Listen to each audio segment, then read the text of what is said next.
One day I was in the Congress, and this nice young man came up to me and said, in a uniform, he said, "Mr. President, I represent the Pentagon and on Capitol Hill. I think you ought to know that over there, we think your wife knows more about military affairs and what these families are going through with these rapid redeployments than any member of either party in either house. We trust her. I think you ought to know that." Then, when she became Secretary of State, she not only organizes much higher cooperation to fight terror, she passed the only thing that survives our attempts to get along with Mr. Putin better, the New START Treaty. It reduces the threat of nuclear war. No bad deal in this dangerous world. She had to get 67 votes in the Senate for that treaty to be ratified. It's a lot of Republicans. She got them. And then she negotiated the Iran sanctions, and to get the UN to adopt them, she had to get Russia and China to sign off. I didn't think she could do that, but she did. And we began the negotiations that led to this nuclear agreement. I know some people don't like it, but she does, and I do, because it's a good thing to put off for 10 years another nuclear power in the Middle East. And there would not just be one, there would be 3 or 4.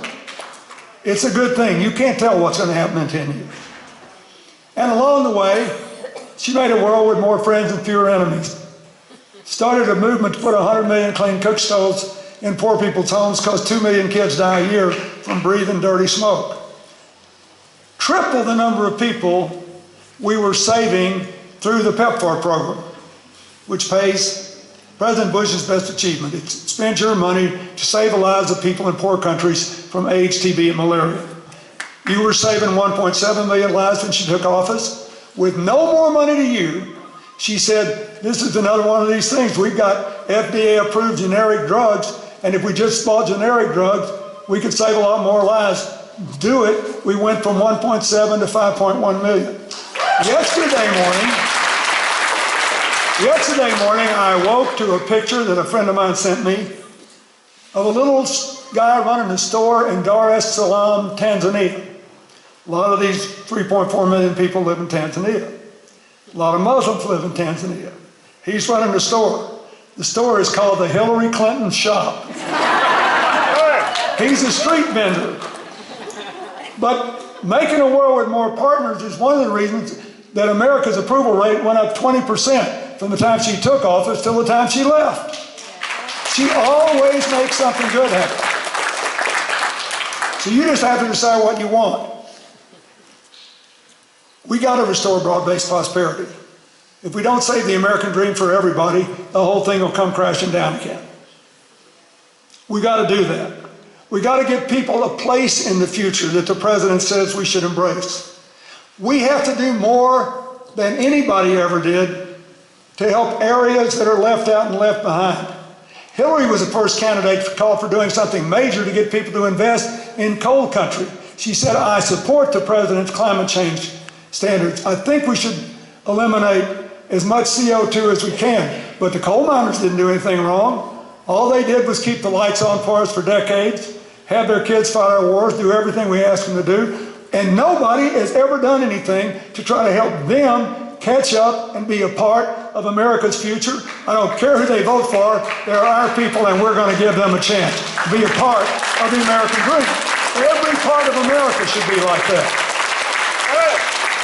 The Native American reservations, the Mississippi Delta, the inner cities, every part. You can't leave anybody out.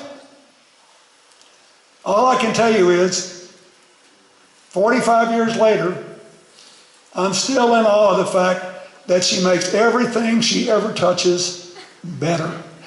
And believe me, she was raised in a Methodist church on John Wesley's message, do all the good you can, and all the ways you can, to all the people you can, for as long as you can. She lives by that. And she keeps score the way you should want a president to keep score. Because when you're done, all the hot air you hear, all the labeling and blaming, once you get the job, man, it runs cold in a hurry. You got to stand and deliver. So how you should keep score is, are people better off when you quit than when you started? The children have a brighter future. And are we coming together instead of falling apart? if you ever needed an indication of that, it was the answer that she gave to the last question in the last debate. Did you see the debate in South Carolina? And let me tell you, it made me proud to be a Democrat again, because every one of our candidates had the same reaction to that awful lead poisoning in Flint, Michigan. They were outraged. And one of them said the governor should resign, and maybe he should. But when they asked, Hillary said, they said, is something we haven't talked about you want to? None of them knew that question was going to be asked. She said, yeah, I want to talk about Flint. She studied families and children her whole life. She knows what happens if a kid gets too much lead in the womb. You can be born with a shrunken head, with a shrunken brain, and you can be damaged even if you look perfectly normal. She said, when that happened, I called the mayor, I asked if I could send somebody there. And I said, what can I do? And the mayor said, we've only gotten 10% of the money we asked for. We need it all. And here's why we need it. And what Hillary can do, she said, to Ray said, is go on television and don't talk about politics, don't talk about the race, don't talk about anything but Flint, and explain why we need 100% of this money. She did, they got the money. Now, there may be a lot of reasons why they got the money, but it didn't hurt that somebody running for president who had been Secretary of State, who had been a senator, who knew about child health, actually made the case for the real amount. So here's the point.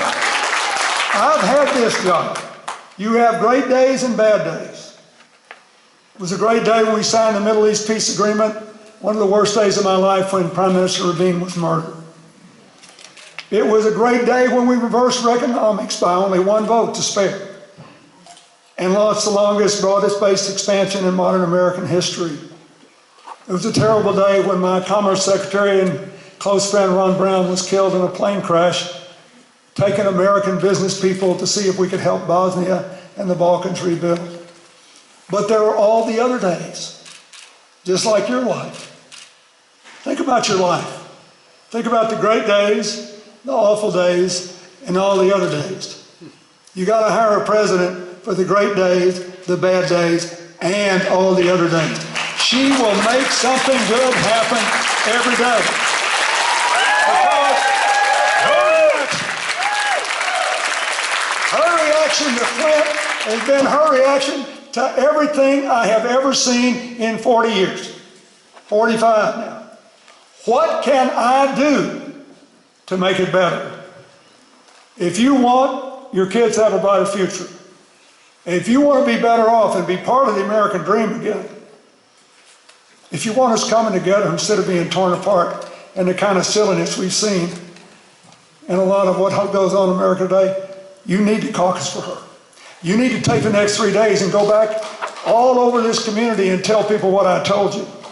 You need to give people a chance. In all my years of voting, she is the best suited person by experience, by record, and by temperament to serve that I have ever had a chance to vote for. And we need her now, because we got to go forward together. Thank you, and God bless you.